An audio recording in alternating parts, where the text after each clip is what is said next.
All right, il est 9h59 heure de l'Est en Amérique du Nord, donc 13h59 en temps universel. Dans une minute, nous allons commencer le live de ce jeudi 19 juin 2025.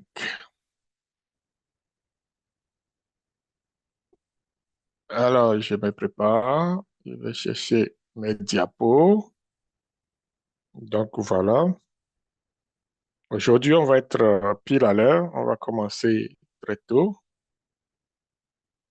pour donner la chance à tout le monde de se vaquer à ses occupations par après. Donc, il est 14 heures temps universel, 10 heures heure de l'Est en Amérique du Nord. Merci beaucoup de nous rejoindre sur nos plateformes pour découvrir ce live sur les principes de développement des produits pharmaceutiques selon ICHQ8R2. Désolé, je vais mélanger le français et l'anglais. Donc, d'emblée, vous savez qu'on fait toujours un avertissement pour la formation. Donc, ça fait partie de la formation continue de Mivado Global Performance, cette présentation.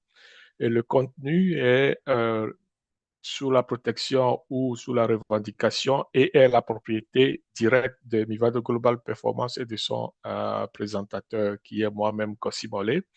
Et nous sommes entièrement responsables du contenu de cette présentation.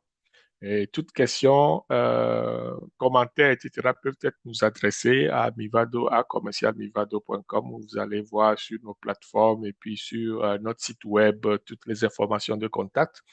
Priez nous joindre et puis de liker, de supporter, de mettre vos commentaires pour pouvoir améliorer notre présentation. Donc, nous détenons entièrement le droit d'auteur sur le contenu de la présentation, sur les diapos elles-mêmes et puis après sur toutes les informations que nous publions sur nos plateformes. Euh, Ceci étant dit, nous allons attaquer le vif du sujet. Aujourd'hui, nous allons parler donc de façon introductive le développement pharmaceutique selon ICH Q8R2. En fait, ICH, on l'a vu pendant longtemps dans nos présentations précédentes que c'est une agence de réglementation. C'est International Conference for Harmonization. C'est une organisation internationale au niveau de la réglementation pour les produits pharmaceutiques, entre autres. Donc, c'est la façon dont ils numérotent leurs lignes directrices. Vous allez voir souvent ICH Q9, Q8, Q7, etc., etc. Donc, ce sont des manières. Donc, on vous invite à aller surfer sur la toile pour découvrir, n'est-ce pas, cette organisation et aussi leur site web et tout ce qu'ils présentent comme information au niveau de la réglementation. OK?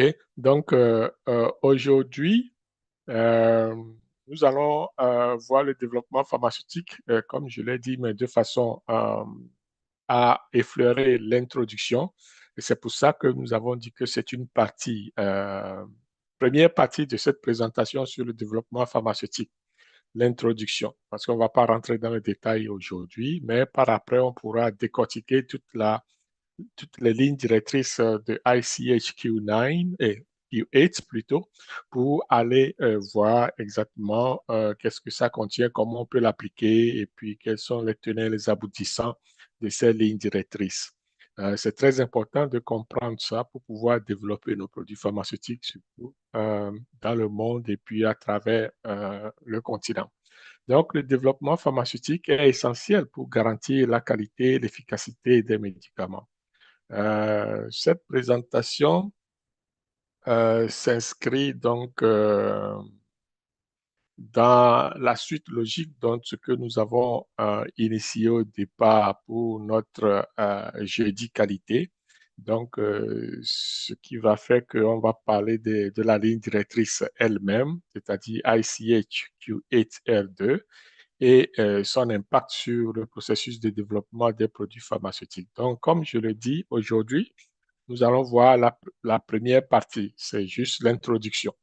Je ne vais pas rentrer dans les détails. Ça, on va voir ça dans la partie 2, partie 3, parce que le développement pharmaceutique, c'est tout un ensemble, c'est un gros morceau et on ne peut pas le faire juste une fois. Donc, pour que les gens, ceux qui nous suivent, puissent comprendre et puis aller de l'avant avec le développement pharmaceutique, si nous avons des idées, donc il va falloir bien comprendre les rouages de cette ligne directrice-là. Donc, c'est essentiel pour pouvoir développer des produits pharmaceutiques.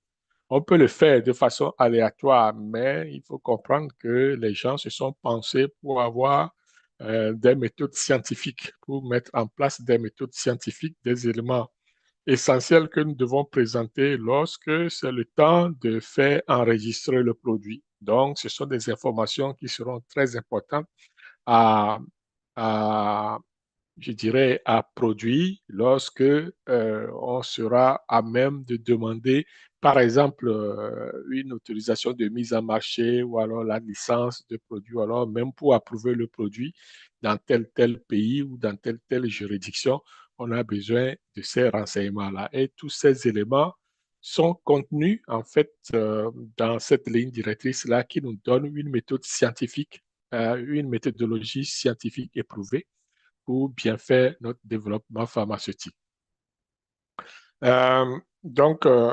Grosso modo, qu'est-ce qu'on va voir aujourd'hui? C'est l'introduction aux lignes directrices. On va comprendre le développement pharmaceutique. Je vais l'expliquer brièvement. Ensuite, quelques éléments clés du développement pharmaceutique, selon la norme, bien sûr. On va aller voir quelques applications. Ça ne sera pas très détaillé, mais on va donner quelques idées à ce niveau-là, parce que les détails, on va le voir plus tard dans les autres parties. Ensuite, c'est quoi l'impact de la ligne directrice là sur notre industrie, c'est-à-dire sur l'industrie pharmaceutique. C'est important de bien noter que quand on parle de développement pharmaceutique, il n'y a pas juste c'est-à-dire les lignes de production, etc. Parce que c'est toute une science. Il y en a qui font leur doctorat là-dedans, hein, en développement pharmaceutique. Donc, s'il y a des gens qui font des doctorats en développement pharmaceutique, c'est pas en une heure qu'on va pouvoir régler tout ça. Mais à notre niveau, il y a des choses qui nous intéressent et c'est ça qu'on va aller chercher. Donc, juste comprendre que lorsqu'on met un produit sur le marché, il y a tout un travail en arrière, en amont qui est fait. Donc, ce n'est pas au hasard que les gens mettent les produits sur le marché. OK? Donc, la ligne directrice ici va fournir un cadre pour le développement pharmaceutique. C'est un cadre, comme je l'ai dit, une méthodologie. Euh, Elles sont essentielles pour assurer que le produit réponde aux normes de qualité. Cette, euh, cette partie que je vais faire aujourd'hui, cette introduction, on va voir les objectifs, on va voir la portée de cette ligne directrice et puis quelques éléments clés qui vont démontrer l'importance dans le développement pharmaceutique, vous voyez. Donc, c'est ce que nous allons parcourir aujourd'hui. Et dans les prochains lives, on va décortiquer encore un peu plus davantage cette ligne directrice-là. Donc, vous allez voir qu'au niveau des objectifs et la portée de la ligne directrice, les initiateurs, c'est-à-dire ICH, dit que c'est pour harmoniser la pratique mondiale. Donc, c'est pour faire en sorte que tout le monde sur la planète Terre, du moins, fasse la même chose ou de façon similaire, puisque la méthodologie, elle est scientifique. Donc, si vous appliquez la méthodologie, si tout le monde appliquait la méthodologie, donc on devait quand même avoir les mêmes conclusions de façon générale, de façon systémique, je veux dire, pas au niveau du produit, parce que chaque produit est différent. Mais peu importe le produit que vous travaillez, que vous développez, vous devez suivre cette méthodologie-là. C'est ça que ça veut dire. C'est pour ça que ce sont des standards, un cadre de travail harmonisé pour tout le monde, pour que le travail soit facilité au niveau de l'enregistrement des produits et au niveau de de l'autorisation de mise en marché, les démarches pour l'autorisation de mise en marché. Il faut bien comprendre ça. Donc, c'est un des éléments essentiels que nous devons mettre en place. Aussi, on nous dit que euh, ça prend, le développement doit tenir compte de la qualité. En fait, ici, lorsqu'on parle de la qualité par la conception, c'est une terminologie. En anglais, c'est quality by design. Quality by design ou qualité par la conception, vous devez comprendre que oui, la qualité d'un produit ne va pas être testée en laboratoire. OK? Ce qui va être testé en laboratoire, ce sont les paramètres de contrôle, les spécifications. Et donc, il faut faire la notion, il faut faire la différence entre la qualité et les spécifications des produits qui sont testés. C'est vrai en bout de ligne, lorsqu'on va finir par tester toutes les spécifications du produit et qu'on va s'assurer qu'on rencontre toutes ces spécifications-là, on peut maintenant dire, OK, le produit rencontre sa qualité.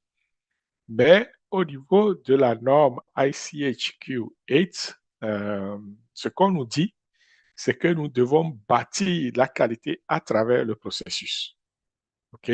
Donc, l'accent sera mis sur la qualité dès la phase de conception pour garantir que les produits pharmaceutiques répondent aux normes élevées. C'est très important de comprendre cette partie de qualité par la conception. C'est ça qui fait l'essentiel de cette ligne directrice-là. C'est ça qui donne la force nécessaire et qui distingue cette ligne directrice des autres. C'est la qualité par la conception. Donc, quality en anglais, quality by design. OK? Important.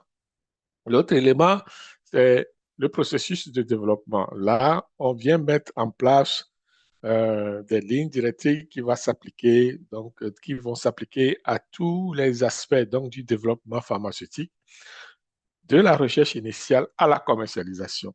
Donc, c'est-à-dire qu'on nous dit que le développement des médicaments n'est pas juste une affaire de cuisine interne, mais qu'on doit suivre le produit depuis le point A, c'est-à-dire depuis lorsqu'on a l'idée de faire ou de produire un médicament jusqu'au patient.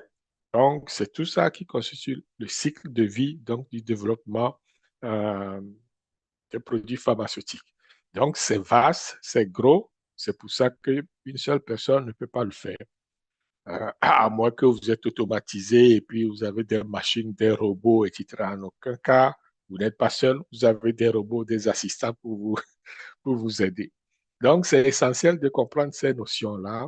Pour nous, sur le plan peut-être africain aussi, et de s'accaparer de cette ligne directrice et de bien comprendre, développer des produits qui puissent répondre aux normes internationales. Donc, les lignes directrices ici, ICHQ8R1 ou R2, vont viser, n'est-ce pas, à harmoniser le développement pharmaceutique à l'échelle mondiale en mettant l'accent sur la qualité par la conception. Elle s'applique aussi à tous les aspects du développement, depuis la recherche jusqu'à la commercialisation des produits pharmaceutiques. C'est ce que nous devons retenir. OK? Donc, c'est à ça que ça sert. Sur le plan importance du développement pharmaceutique, il est nécessaire de s'assurer que lorsqu'on met un produit sur le marché, ce qu'on vise, c'est la sécurité et du patient. Donc, qui dit sécurité du patient doit nécessairement penser à la sécurité et l'efficacité du médicament. OK? On ne peut pas mettre un produit sur le marché si le produit n'est pas sécuritaire pour les patients. C'est très important, ça. Toujours l'exemple que je donne dans mes cours de BPF, lorsque vous faites euh, un repas, vous faites la cuisine et vous préparez une assiette de spaghettis à la bolognaise. Si vous-même, vous n'êtes pas capable de manger votre spaghetti à la bolognaise, c'est que les spaghettis à la bolognaise, votre assiette là n'est pas bonne, en fait. Donc, votre repas n'est pas bon. Donc, c'est pareil pour les médicaments. Si nous fabriquons un médicament, OK, et que nous sommes incapables de l'avaler nous-mêmes, c'est parce que le produit n'est pas bon. Donc, tout ce qu'on fabrique, tout ce qu'on prépare, on doit être capable de le manger, de le boire, de l'avaler, de le prendre nous-mêmes. À défaut, cela veut dire que c'est pas bon. Si c'est pas bon pour nous, c'est pas bon pour les autres. En fait, c'est ça que ça veut dire. L'autre élément, c'est que cette ligne directrice ou ces lignes directrices sont essentielles pour établir le processus robuste et reproductible donc dans le développement pharmaceutique. Comme on l'a vu en introduction, c'est un framework. Framework, c'est un cadre de travail. Okay? Un cadre de travail, un environnement avec des étapes, des processus, des méthodologies scientifiques qui sont établies pour permettre donc à tout le monde de faire le développement pharmaceutique et qui sera reconnu par tout le monde.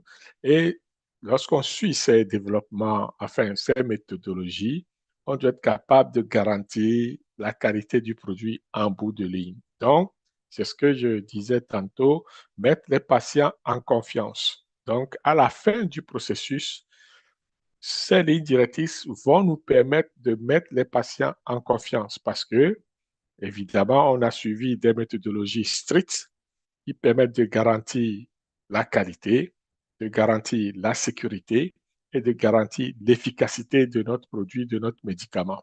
Donc, en bout de ligne, c'est le client, le patient qui sera content d'avoir un médicament de qualité et de prendre un médicament de qualité pour soigner ses bobos. Ah, ça, tout le travail est là. Donc, la sécurité du patient. Cette norme directrice, enfin, cette ligne directrice-là, comment est-ce que c'est organisé? Donc, il y a plusieurs sections là-dedans. Euh, En fait, pour bien faire, je vais aller chercher la ligne directrice. Vous pouvez aller googler ça. C'est sur Internet. C'est gratuit pour tout le monde. Donc, vous pouvez aller googler ça et vous allez voir. En fait, c'est en anglais. Je ne sais pas s'il y a une traduction là-dedans en français, mais je n'ai pas cherché. Mais c'est en anglais. Donc, ça s'appelle Pharmaceutical Development Q8R2. OK? C'est ça la norme pour le ICH. Donc, vous voyez que ICH, International Conference on Harmonization, ça fait ICH. Donc, et le numéro, c'est Q8R2, donc pour le Pharmaceutical Development. Donc, si vous parcourez ça, vous allez voir qu'il y a plusieurs sections, OK, de ça. Donc, il y a plusieurs éléments hein, qui sont là-dedans, mais nous n'allons pas rentrer dans les détails aujourd'hui. C'est juste l'introduction générale que je vous présente. Donc, il y a les lignes directrices elles-mêmes, et puis il y a les annexes qui sont associées. Euh, donc ici, c'est la table des matières. Vous allez voir que la partie 1, c'est tout ce qui concerne l'introduction, le développement pharmaceutique, le produit, les substances médicamenteuses, les excipients, la formulation, etc., la physico-chimie, les propriétés biologiques, les procédés de fabrication ou de développement, euh, le container closure, c'est-à-dire l'emballage stérile, les microbiologies, etc. Et la partie 2, on va nous présenter une annexe à cela, c'est-à-dire tous les éléments pharmaceutiques qui seront développés. Donc, avec le profil qualité, profils cibles de qualité du produit, c'est Quality Target Product Profile. Et puis, il y a tout ce qu'on appelle les Critical Quality Attributes. Critical Quality Attributes, ce sont des paramètres clés, critiques, qui déterminent la qualité du produit. Par exemple, lorsqu'on va prendre l'aspirine, on dit l'aspirine, c'est 500 mg. OK? Cette dose de 500 mg est un attribut de qualité. Lorsqu'on va faire les comprimés d'aspirine, si, si votre comprimé ne dose pas 500 mg, à l'analyse. Donc, cela dit que le produit ne raconte pas sa qualité, sa spécification. Donc, c'est un exemple de Quality Target Product Profile et aussi de Critical Quality Attribute. Donc, dans ce cas, on va parler, qui dit Critical Quality Attribute, va parler aussi de Critical Process Parameters, donc les paramètres critiques du procédé. OK? Donc, tout ça là vont se retrouver dans cette partie annexe 2. Et on va parler aussi de l'analyse de risque. Effectivement, c'est important de bien comprendre l'analyse de risque liée au développement pharmaceutique parce que ce qui va déterminer effectivement la façon dont vous allez opérer, vous allez développer votre produit. Vous n'allez pas perdre votre temps à faire ce qui n'est pas nécessaire. Au contraire, l'analyse de risque va vous permettre de déterminer quels sont les éléments clés, les éléments essentiels sur lesquels vous devez travailler et gagner du temps. Donc, l'analyse du risque, entre autres, va déterminer certaines variables sur lesquelles vous devez travailler et qui vont vous permettre de mieux développer votre produit. Donc, euh, cette ligne directrice, cette partie 2, cette annexe 2 là, des lignes directrices va parler aussi de design space, c'est-à-dire l'espace de conception. Euh, pour expliquer ça, l'espace de conception, c'est que je vais dire, OK, au début, vous ne savez pas ce que vous faites. Donc, c'est comme si vous êtes dans l'espace délimité. OK?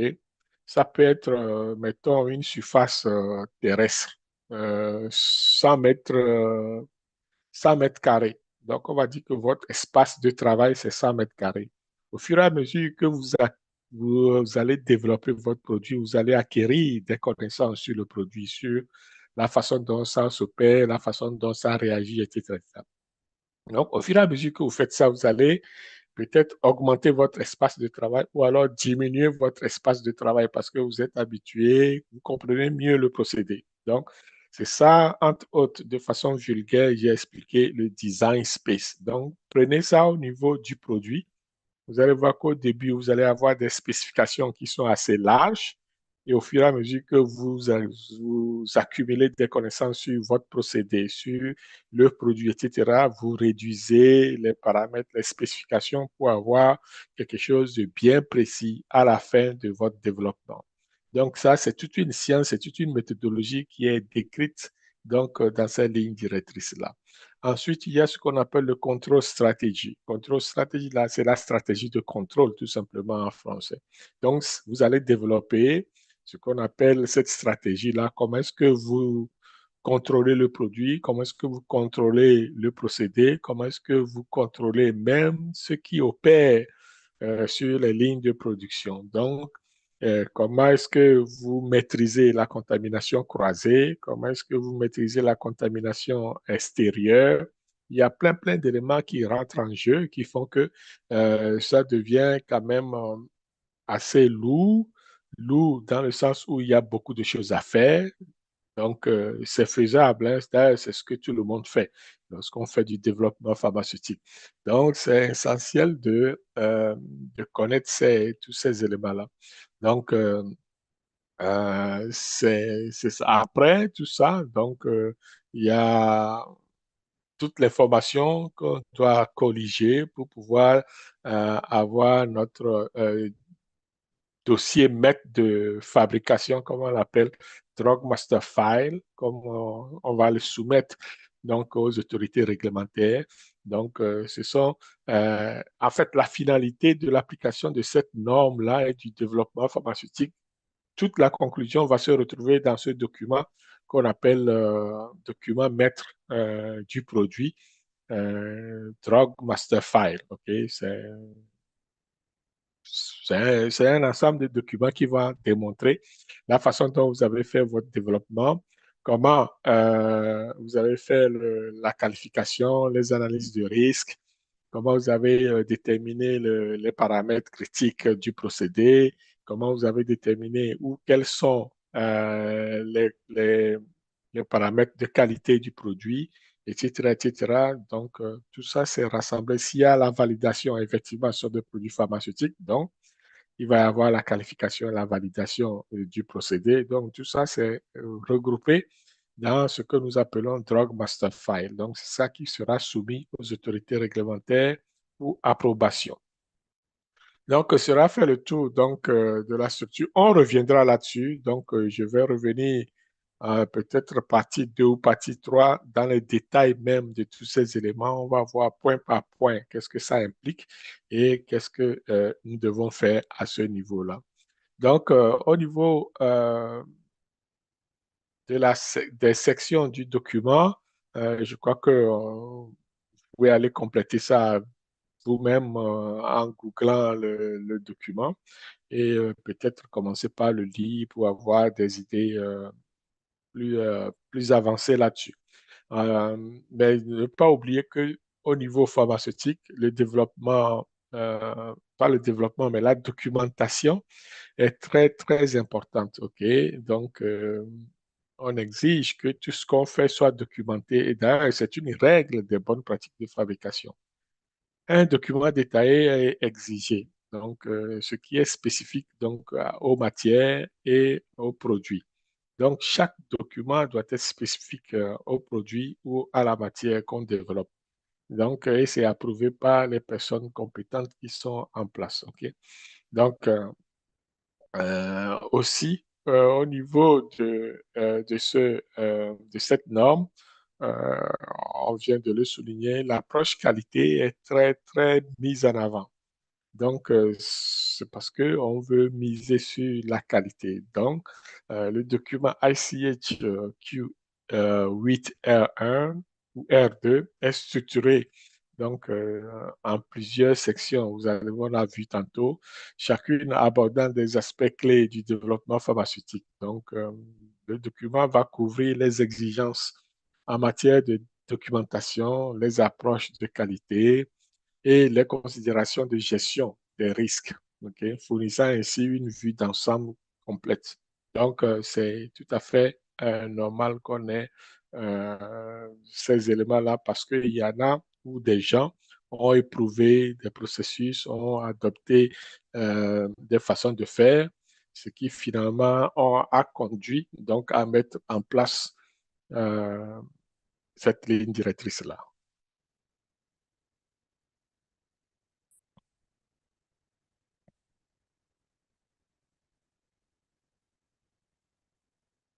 Euh, donc, si on va plus loin, Euh, gestion de risque, j'en ai parlé. Donc, la gestion de risque, bon, ça fait partie du document, hein, mais en fait, c'est tout ce qui va entourer des considérations de gestion, du développement, des paramètres, etc., etc. Donc, ça fait partie donc de l'ensemble du package. Donc, qui dit développement pharmaceutique dit qualité, gestion de risque, développement, sécurité des patients, etc., etc. Alors, en quoi consiste le développement pharmaceutique? Dans un premier temps, le document nous apprend, en fait, la ligne directrice ICHQ8 nous dit que nous devons bâtir la qualité à travers le processus de développement. C'est ce que je disais tantôt, quality by design, et la qualité par la conception. C'est très, très important pour le ICHQ9 parce que le Quality by Design permet d'anticiper donc tout ce qu'on appelle la qualité au niveau des matières premières, au niveau des premières étapes donc, de ce développement, assurant un produit final conforme aux attentes. Qu'est-ce que cela veut dire? Cela veut dire qu'à chaque étape, on doit s'assurer qu'il y ait la qualité. Okay? Il n'y a pas à dire que, OK, je fais tout, puis à la fin, je vérifie que le produit est bon. Non, ce n'est pas le processus ou la méthodologie que le document vise. Ici, à chaque étape, on s'assure de rencontrer la qualité de l'étape au fur et à mesure. Étape 1, qualité 1. Étape 2, qualité 2. Étape 3, qualité 3, ainsi de suite. Contrairement à ce la plupart des gens vont faire, c'est-à-dire on fait tout, puis après, on s'assure que c'est bon. Vous allez voir au niveau de la construction, par exemple, on fait ça souvent. Lorsqu'on bâtit une maison, on ne s'assure pas qu'à chaque étape qu'il y ait la qualité. On bâtit tout, puis après, lorsque c'est fini, on vient regarder pour voir si c'est aligné, si c'est bon, si c'est... Ça, cette méthodologie n'est pas la bonne sur le plan développement pharmaceutique. Au niveau du développement pharmaceutique, chaque étape compte. La qualité de chaque étape compte. C'est la qualité de chaque étape qui va faire la qualité de l'ensemble des étapes, c'est-à-dire du produit en bout de ligne. Et c'est très essentiel. C'est ça qui fait la particularité de cette ligne directrice-là. Ensuite, c'est quoi le principe même de Quality by Design? OK? Donc, c'est juste de comprendre que les processus et les variables influencent la qualité. Donc, tout ce que nous faisons, que ce soit la manière dont nous travaillons, que ce soit les paramètres, que ce soit les matières premières, tout ce que vous voulez là, tout cela ont, je veux dire, tous ces éléments ont une incidence sur la qualité du produit. C'est pour ça que dès le départ, on doit prendre nos dispositions pour que à chaque étape, chaque élément, on s'assure qu'il y ait la qualité. Par exemple, la matière première doit être de qualité. Ceux qui travaillent, les opérateurs, ils doivent rencontrer la qualité sur le plan formation professionnelle et sur le plan, comment dire, qualification. On ne peut pas aller prendre un menuisier pour aller fabriquer un produit pharmaceutique. Ça ne marche pas ensemble, il n'est pas qualifié. Donc, c'est ça qu'on veut dire. Donc, à chaque élément doit avoir sa propre considération de qualité et c'est ça qui va faire la qualité en bout de ligne. Donc, je sais que je me répète beaucoup ici avec la qualité, mais en fait, c'est l'essentiel même de cette ligne directrice, la quality by design. Donc, à travers ça, il va y avoir ce que nous appelons le risk assessment, etc. Mais l'importance, c'est d'appliquer le quality by design dans le développement pharmaceutique. Donc, pour améliorer toute la cohérence là, et la fiabilité des produits en réduisant les risques. C'est pour ça que les risques qualité sont très importants ici à ce niveau pour faciliter, n'est-ce pas, la, enfin, la consommation des produits par les patients, ce qui, en bout de ligne, assure leur sécurité. Donc, si on peut résumer ici, je dirais que la qualité par la conception, c'est-à-dire quality by design, est un concept fondamental qui va permettre d'anticiper, de gérer la qualité tout au long du cycle de vie du produit. Le cycle de vie du produit, on l'a défini tantôt. C'est depuis le développement, depuis l'idée de produire un médicament jusqu'à la commercialisation. OK? Ça, c'est le cycle de vie, ça. Donc, et puis au-delà, parce qu'après, il y a toute la pharmacovigilance qui va prendre le dessus, qui va s'assurer que bon, le produit est sans danger, ou alors s'assurer que le produit ne cause pas d'autres effets indésirables sur le consommateur.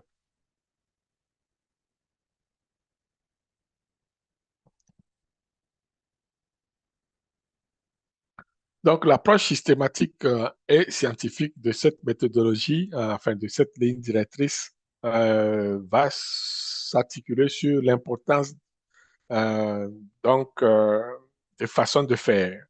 Donc, la façon de faire, c'est-à-dire les approches systématiques, aident à structurer le développement, assurant ainsi une efficacité et une cohérence tout au long du processus. C'est vrai, c'est un comportement à adopter.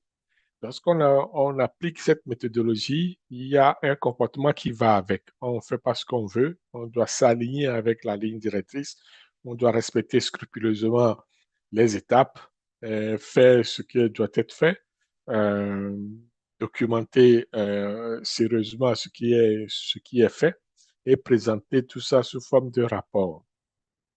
Ensuite,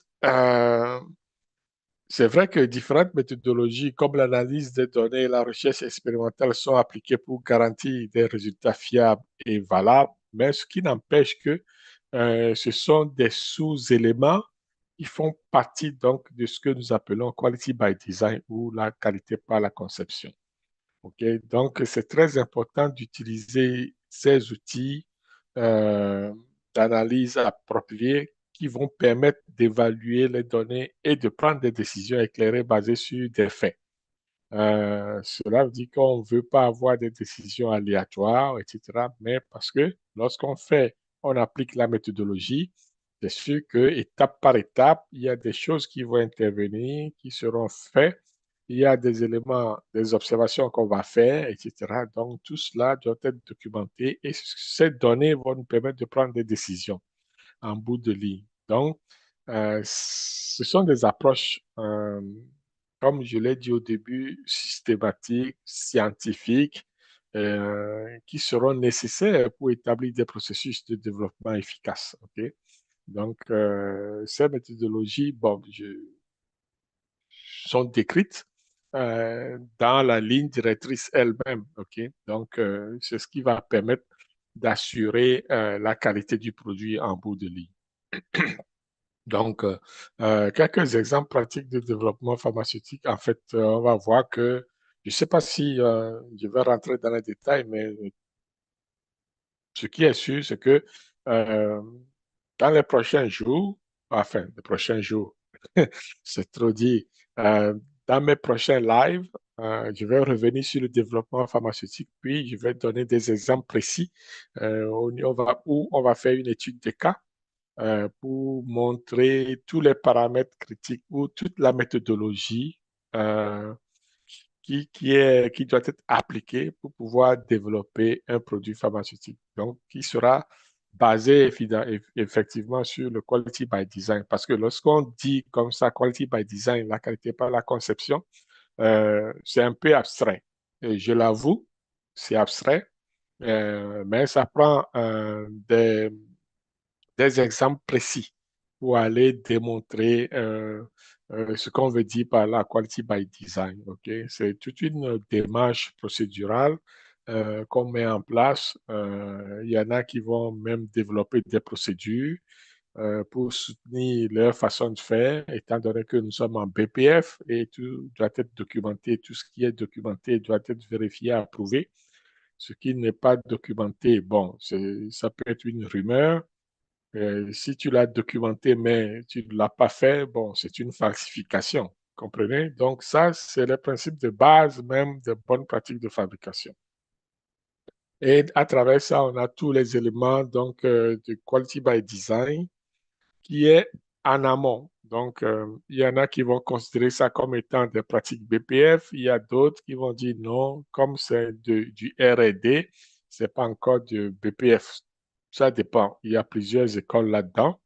Donc, selon la criticité de notre produit, de notre procédé, on peut ou ne pas considérer toute la partie développement comme étant BPF. Donc, ça, c'est aux entreprises de décider. Et je crois qu'à ce niveau, euh, les éléments clés du développement pharmaceutique va plutôt mettre en lumière les éléments du développement pharmaceutique de la norme ICHQ 8R1, notamment la connaissance des produits et la connaissance des procédés. Notez bien, connaissance du produit et connaissance des procédés, ce qui va permettre la détermination des paramètres critiques et les stratégies de contrôle en cours de processus. Tantôt, vous avez vu dans les sections, j'ai parlé de ça. En fait, c'est ça. Donc, je peux juste résumer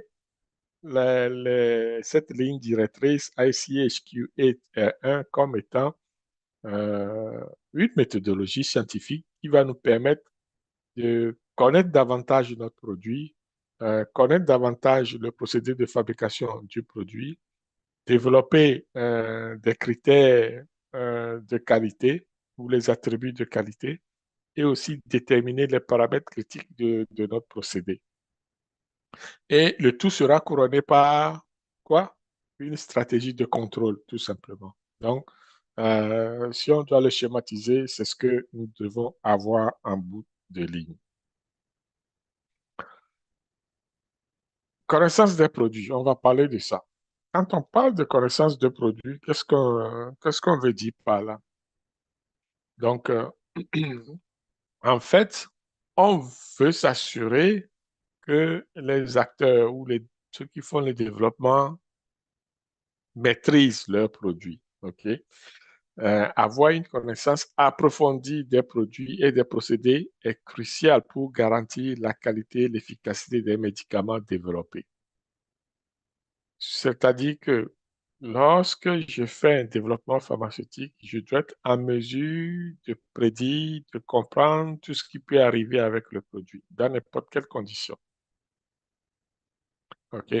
Température, humidité, soleil, pluie, neige, nommez-les, tout ça là, on doit être capable de savoir qu'est-ce qui se passe avec le produit dans toutes ces conditions-là. Ça, c'est un. C'est quoi toutes les réactions possibles que l'on puisse avoir? Qu'est-ce que ça fait si on met ci, si on met ça? Donc, on doit connaître sur le bout des doigts notre produit. C'est ça, ça veut dire. Et on doit connaître aussi le procédé de fabrication ou la méthode de fabrication. OK. Tout ça, ce sont des éléments qui sont normalement connus, hein. Lorsqu'on fait un développement pharmaceutique, ça va de soi. Mais cette ligne directrice vient mettre l'accent là-dessus pour dire, OK, vous devez documenter tous ces éléments-là pour que, voilà, pour avoir, parce que il faut comprendre qu'en pharmaceutique, une chose est de faire le développement de votre produit, une autre chose est de faire une production à grande échelle de ce produit-là. Donc, entre le développement et la production, il y a des étapes intermédiaires qu'on va appeler euh, euh, qualification du produit, les phases cliniques, c'est-à-dire on va tester le produit si c'est efficace. Donc, cela rejoint les études cliniques.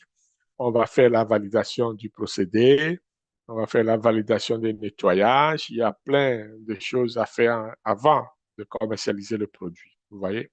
Donc, on va regrouper ou engranger ou documenter toutes les connaissances acquises étape par étape, section par section, euh, produit par produit, etc., pour documenter notre Drug Master File, ce qui est très important en bout de ligne.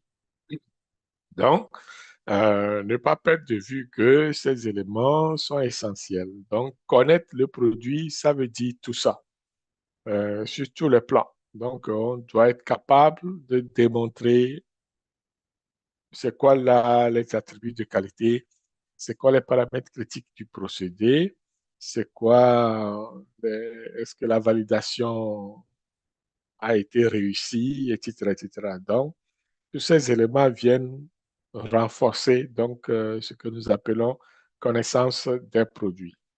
Ensuite, il y a la collecte des données. Tantôt, j'en ai parlé, je disais que ça prenait des données, etc. Évidemment, cette collecte des données,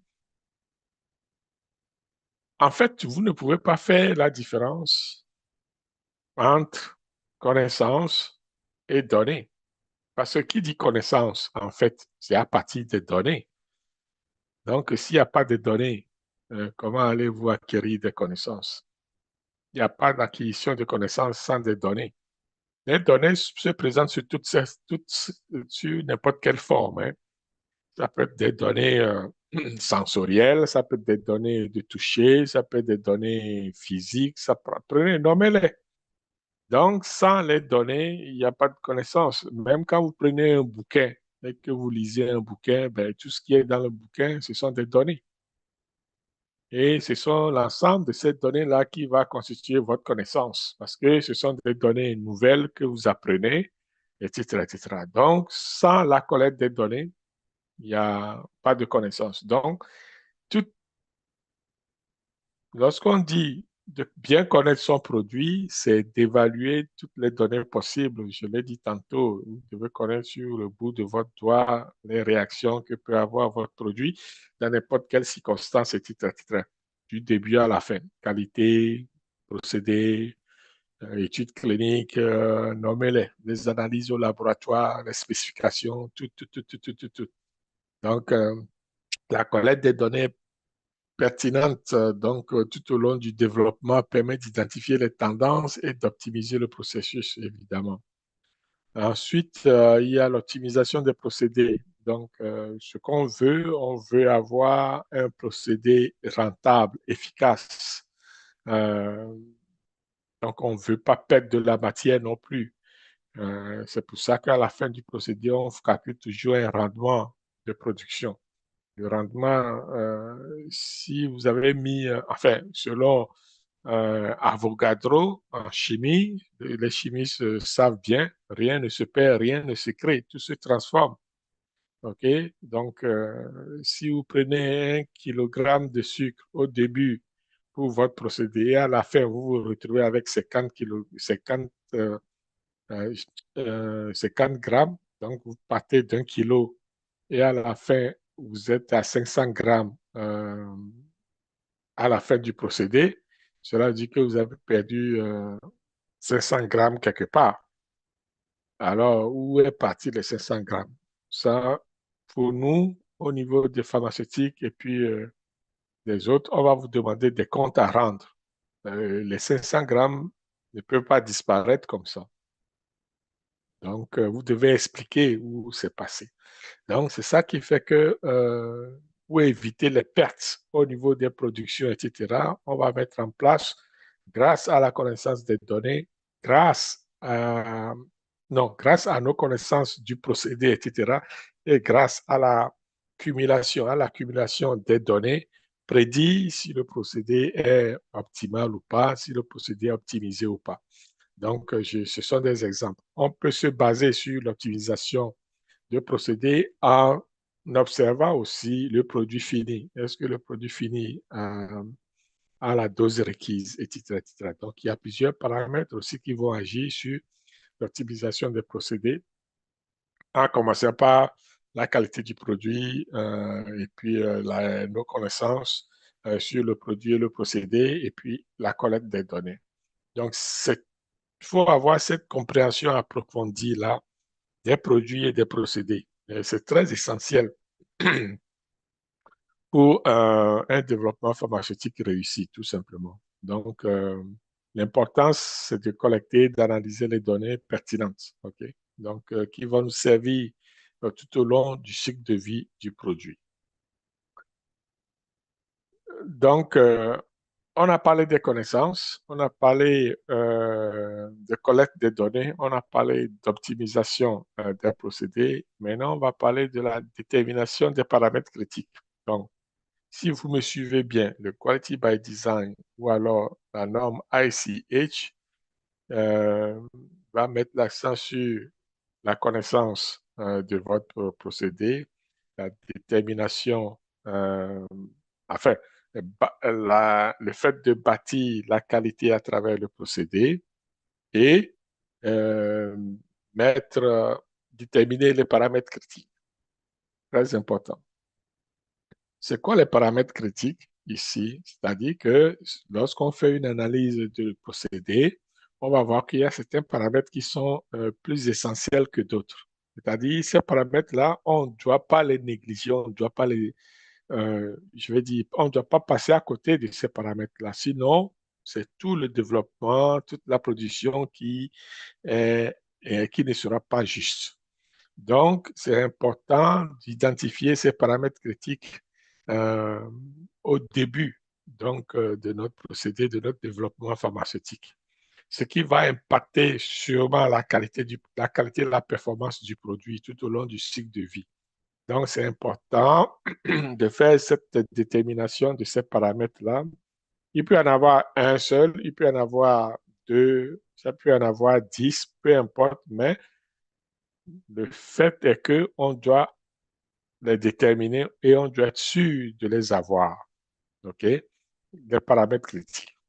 Ensuite, il y a toute une technique qui va avec pour identifier ça. Donc, on va examiner des techniques courantes pour déterminer ces paramètres-là, y compris l'analyse statistique et les méthodes de contrôle de qualité qui vont avec. OK? Donc, ensuite, on va voir aussi l'impact sur le développement. Donc, les paramètres critiques vont influencer, comme je le disais, directement le développement et la fabrication, garantissant que le produit réponde aux normes de qualité. Donc, ça, ces paramètres critiques-là, le produit, le développement pharmaceutique n'aura pas lieu. C'est sûr et certain. Tout développement pharmaceutique ou tout procédé a des paramètres. OK? C'est ça la vie, en fait. Donc, lorsqu'on roule à vélo, lorsqu'on va en auto, etc., en chimie, on le voit, il y a des conditions de température et de pression qui vont favoriser certaines réactions chimiques.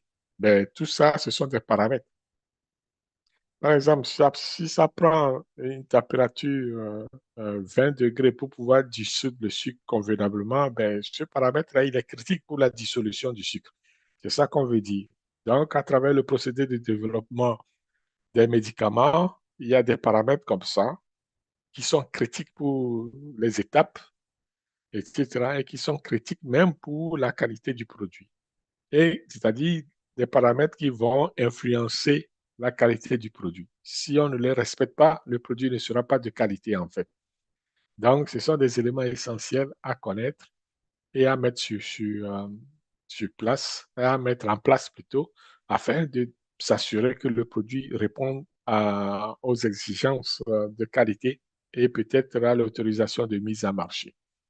Donc, c'est essentiel de les avoir. Au niveau du contrôle en cours de procédé, c'est aussi une terminologie que je vais expliquer. Tantôt, j'ai parlé de mettre en place une stratégie de contrôle du produit. Dans la stratégie de contrôle, il y a ce qu'on appelle contrôle en cours de procédé. Okay? Donc, le contrôle en cours de procédé est très important aussi parce que ça permet de déterminer, avant même que le produit ne soit fabriqué, on, le contrôle en cours de procédé permet de s'assurer qu'on respecte la spécification du produit, qu'on respecte la spécification du procédé aussi. Par exemple, si vous réglez votre machine à 30 ampères, mais il faut que tout le long de la fabrication, vous observez les 30 ampères.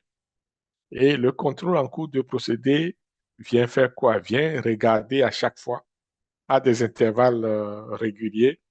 Ça peut être toutes les 30 minutes, ça dépend de la longueur de la production, de la durée de la production. Donc, ça peut être toutes les 30 minutes, on vient regarder si on maintient toujours les 30 ampères. C'est ça un contrôle en cours de procédé.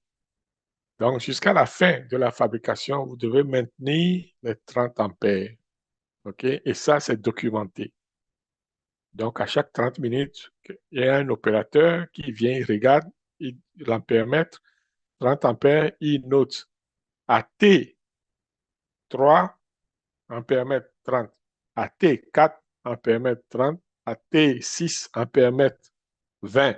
Ah, il y a un problème.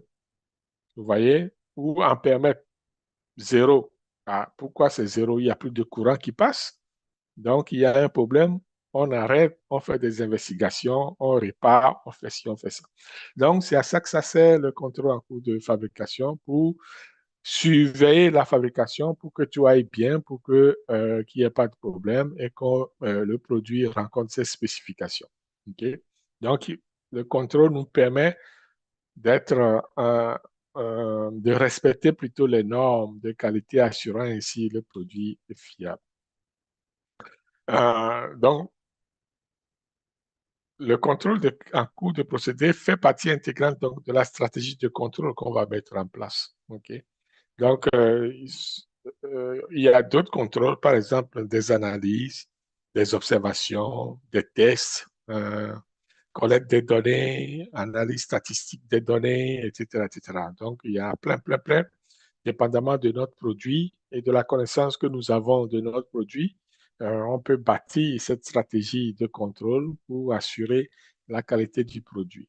Donc, ne pas oublier qu'en bout de ligne, c'est le patient, la sécurité du patient. Qu'est-ce qui va influencer sur la sécurité du patient? C'est la qualité du produit, la spécification que nous nous sommes fixés ou alors que nous avons reçu des agences de réglementation. N'oubliez pas que les agences de réglementation peuvent dicter des lois, des spécifications précises ou alors les pharmacopées ont déjà mis sur pied des spécifications que nous devons respecter. Donc, assurer cette conformité-là aux spécifications, c'est l'essence même de la qualité. C'est ça la définition, une des définitions de la qualité, assurer la conformité aux spécifications, OK? Pour minimiser les défauts et maximiser la satisfaction client. Donc, le contrôle en cours de procédé, les contrôles plutôt en cours de procédé sont cruciaux pour assurer la qualité du produit final. OK? Donc, important à noter.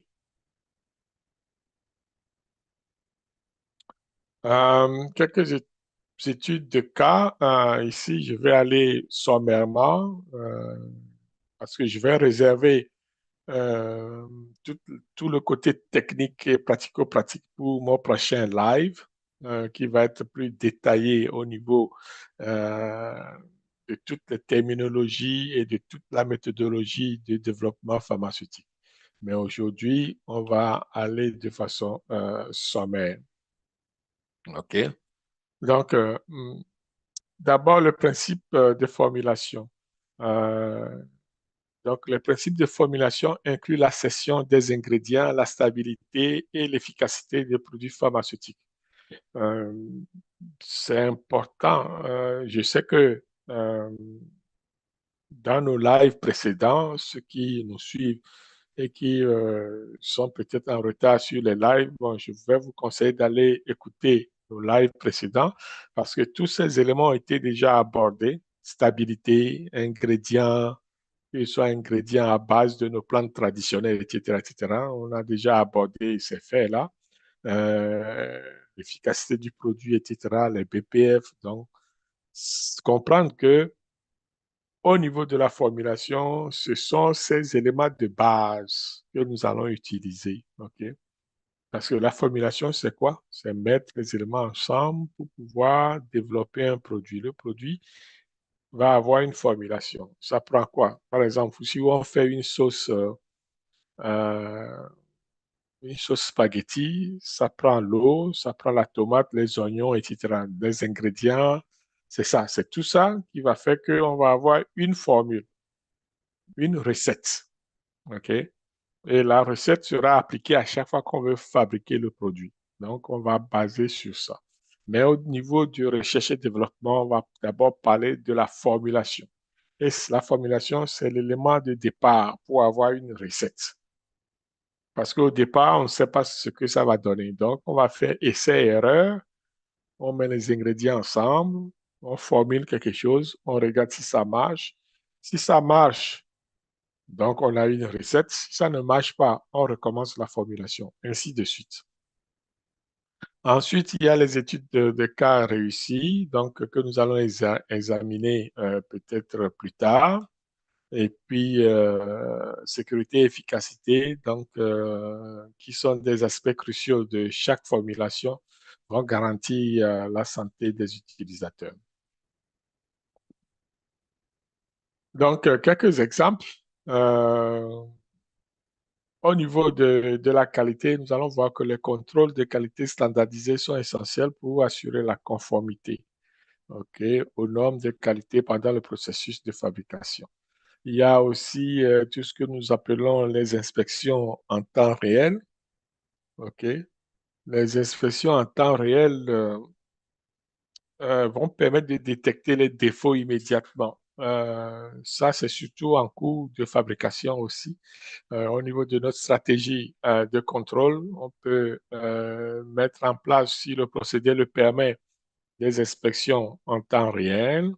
Les inspections se font sur le produit et le contrôle en cours de procédé se font sur aussi le produit ou alors sur les paramètres critiques de production. Donc, il faut bien noter ces notions-là. Nous avons des équipements de mesure qui doivent être étalonnés coûte que coûte. Donc, on doit avoir un programme d'étalonnage pour ces équipements de mesure. Et l'utilisation des équipements de mesure avancés vont garantir que chaque produit est vérifié par rapport aux spécifications de qualité. Euh, c'est essentiel de le voir ainsi. OK? Donc, c'est ce que j'avais à dire. De toute façon, tout, comme je viens de le dire, nous allons revenir ici. Ce n'est qu'une introduction à cette ligne directrice. Donc, comprendre que, il y a des éléments essentiels que nous devons observer au niveau du contrôle en cours de procédé, au niveau de la qualité, au niveau des analyses, au niveau de tout ce que nous venons de voir. C'est très important. Donc, cas de stratégie de développement pharmaceutique réussi, donc l'application des principes en fait de ICH est essentielle pour garantir la qualité et l'efficacité des produits pharmaceutiques.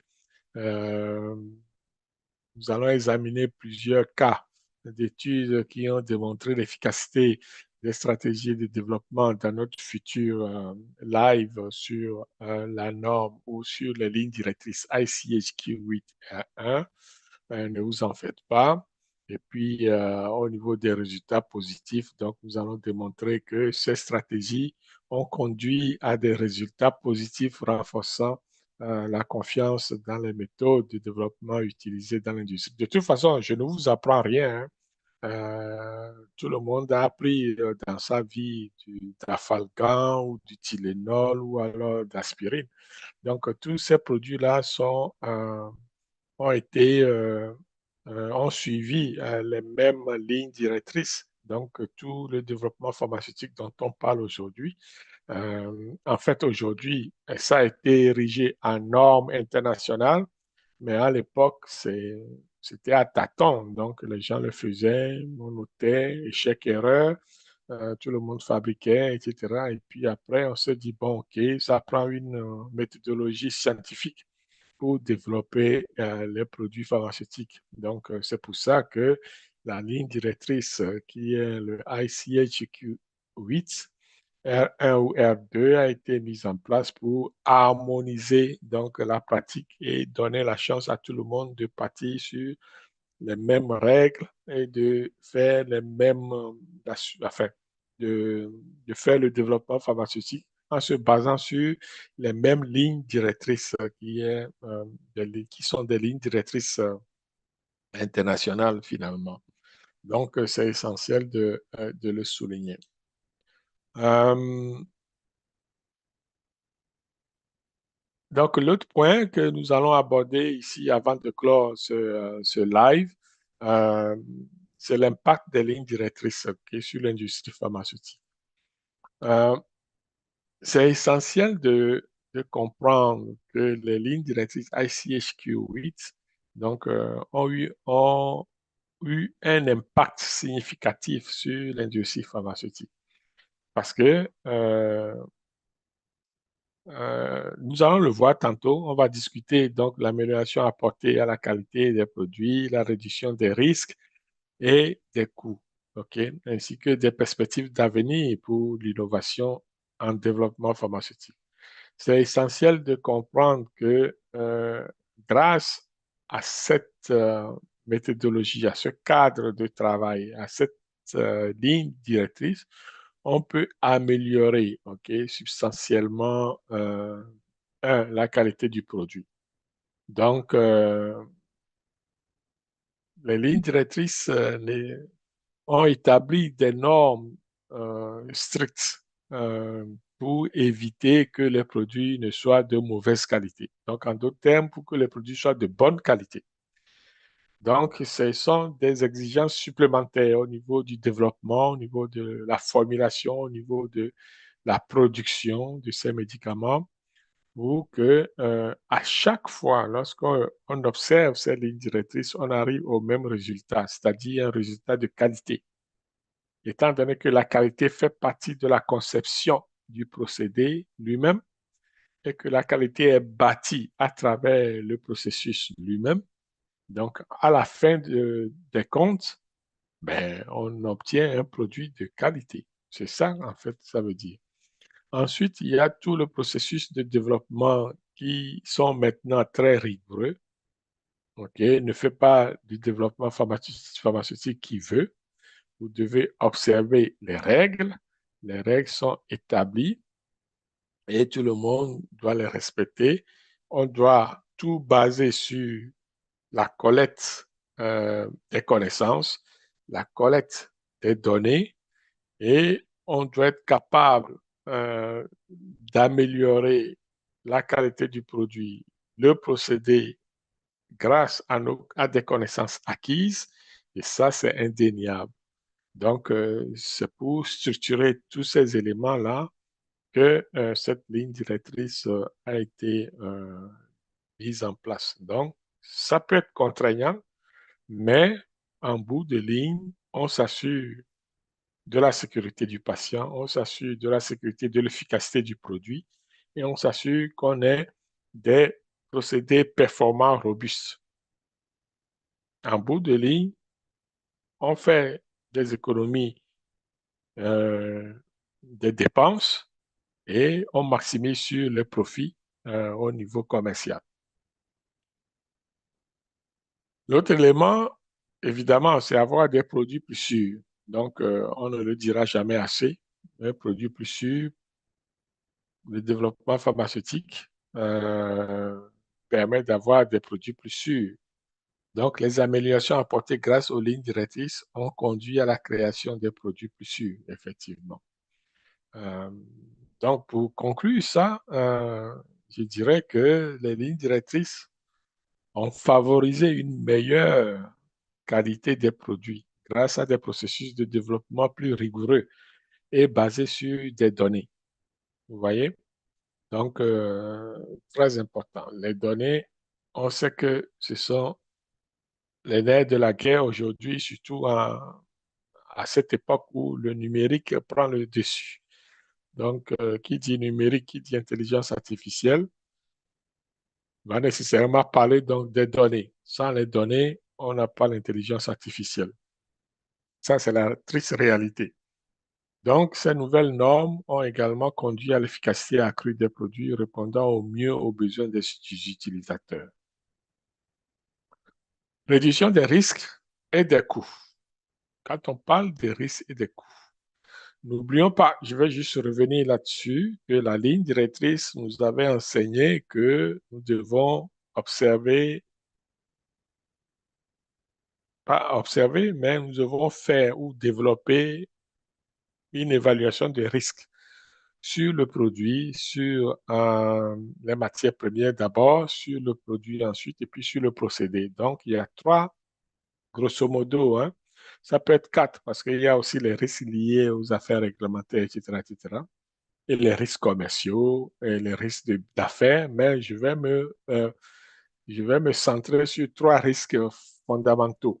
OK? Trois types de risques fondamentaux. Il y a les risques liés aux matières premières. Donc, vous pouvez imaginer toutes sortes de risques. Approvisionnement, transport, fiabilité, qualité, etc., etc. Donc, tout ce qui va être négatif par rapport à l'approvisionnement ou aux ingrédients sera constitué de risques. OK? Donc, cela veut dire que le risque, il est partout, hein. C'est pas parce que ça marche bien qu'il n'y a pas de risque. Le risque de ce qui marche bien, c'est quand ça ne va pas bien.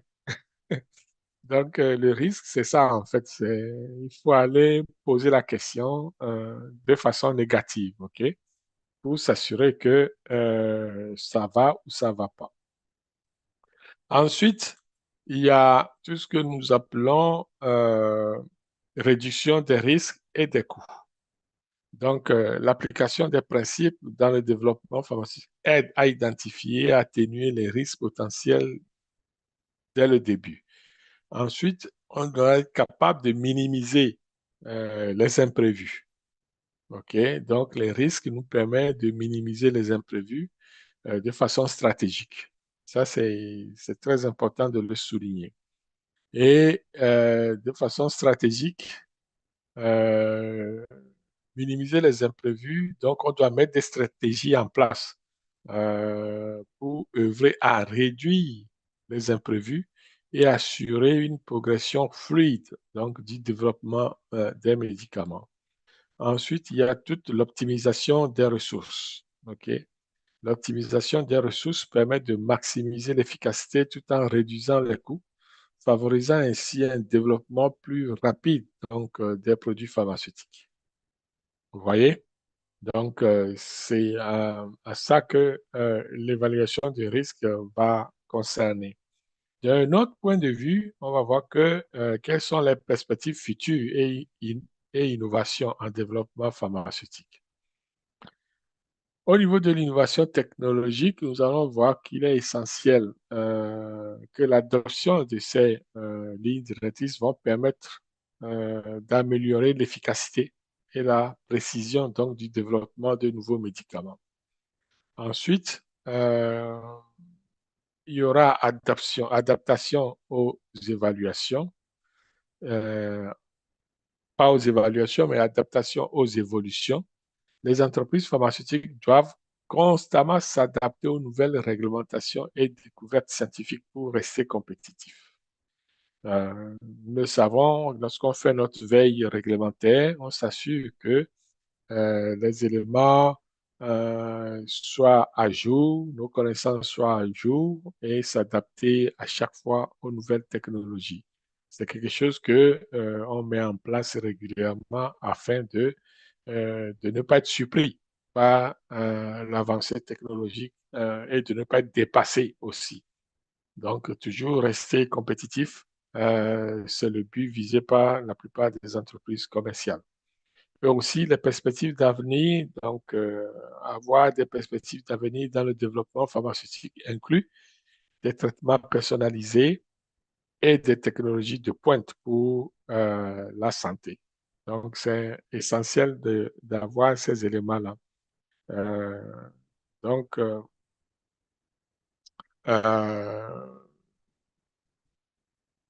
pour ces perspectives-là, c'est aux uns et aux autres, c'est-à-dire les entreprises, de faire des efforts pour rester compétitifs, pour rester à jour, pour documenter leur veille stratégique ou leur veille, ouais, voilà, la veille stratégique ou la veille concurrentielle pour rester compétitif. Donc voilà, nous allons peut-être conclure ici avec notre présentation en examinant peut-être quelques éléments euh, d'importance. C'est-à-dire que les normes de qualité élevées font partie intégrante donc de ICHQ 8R2. OK? Donc, les principes même sont cruciaux pour assurer la qualité et la sécurité des médicaments développés sur le marché. C'est très important. OK? Euh, Ensuite, une des conclusions à cette ligne directrice, c'est que nous devons mettre en évidence cette ligne directrice et son importance pour le développement pharmaceutique moderne. C'est-à-dire, si on veut faire une production moderne, avoir des méthodologies, une fabrication, etc., qui soit digne de ce nom, il est essentiel donc de mettre en avant cette ligne directrice. Aussi, nous avons parlé aussi de l'impact sur l'industrie, effectivement. Cette ligne directrice a un impact énorme sur l'industrie et sur le développement pharmaceutique de nos jours, ce qui favorise notamment une meilleure qualité donc, des produits mis sur le marché et aussi au niveau de l'évolution, c'est quelque chose que nous avons remarqué que euh, les entreprises sont de plus en plus performantes et développent des stratégies pour faire face donc à la sécurité et à l'efficacité donc des produits pharmaceutiques.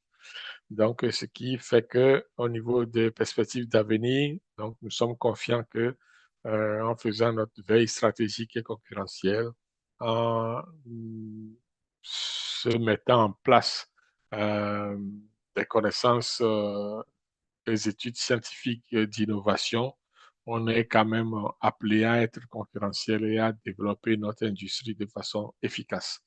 Donc, voilà ce que je voulais partager avec vous aujourd'hui par rapport donc, au développement pharmaceutique en lien avec les lignes directrices ICH Q8R2. OK? Donc, nous sommes très contents de vous avoir avec nous et que nous sommes ravis de partager ce moment avec vous. Euh, donc, c'est la période des questions. Pour ceux qui nous suivent sur les plateformes TikTok, Telegram, YouTube, Facebook, vous pouvez liker la vidéo ou alors nous laisser vos commentaires. Nous allons les lire, nous allons vous répondre. Si vous avez des questionnements, etc., n'hésitez pas à nous répondre et ça nous va nous faire plaisir. Aussi, nous allons mettre euh, la présentation, pas la présentation, mais nous allons répondre à toutes vos questions euh, sur nos plateformes, quelle que soit la plateforme. OK? Donc, n'hésitez pas à laisser vos commentaires et à nous écrire. Donc, sur ce, je vous dis merci et à la prochaine. Ciao, à jeudi prochain.